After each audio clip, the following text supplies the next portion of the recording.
My grandfather passed away when he was 98, and when he was 94, we had to take away the vehicle because he hit two other cars. This is what we're seeing. Mitch McConnell is not capable of doing his job. Objectively. Not just because I think he's evil. If you are not able to complete your thoughts and you are geriatric the way he is, it's time for you to retire. It's the same thing from the woman in California that's also in the Senate, who is Feinstein, who's 9,422 years old. You gotta go. And this right here is an excellent example of the reason why I think, while the Constitution set up a series of ages for when you could work in the federal government, they didn't have an end date because people didn't live that long when it was written in 1789. In order to be a congressman, you have to be 25 years old. In order to be a senator, you have to be 30. And a president, you have to be 35.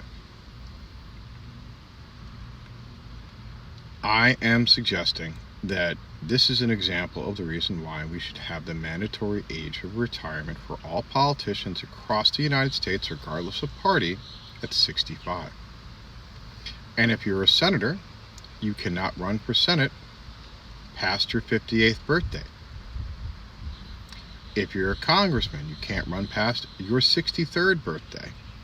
And if you're president, you can't run past your 62nd birthday. That's it. You guys are complaining on the left and on the right about the age of our presidential candidates.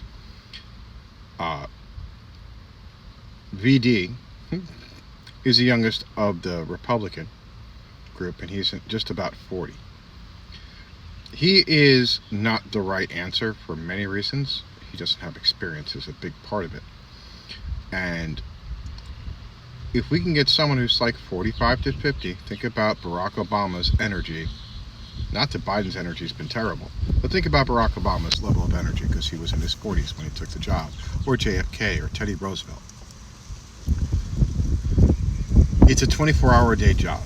Having someone who is not 80 would be advisable. Now, in this day and age, with the alternative being the Republican Party and ending democracy, I will vote for Joe Biden. And if he can't run, I'll vote for Kamala. That's it. I cannot honestly vote for a Republican at this point. With the systematic attack on women's rights, immigration, African Americans, guns, and children, there's nothing. There's nothing on the side of the right. My taxes keep going up. My child is terrified of, becoming pregnant, and she's 24. I have friends that won't become pregnant who are fantastic moms because they live in places like Texas. We are at a point where we have to say, this is the spectrum of the left, and this is kind of like where Joe Biden is, and this is kind of like where we'd like that wonderful utopian society under Bernie. And that little spectrum, we all have to vote as a group against the Republicans so that we can keep our democracy. So if you're over here and you're kind of a centrist, and you're over here and you want Medicare for all and all the wonderful aspects of a socialist society, we all have to vote together as a group. We have to come together to defeat the fascism of the GOP. You all have a very good day.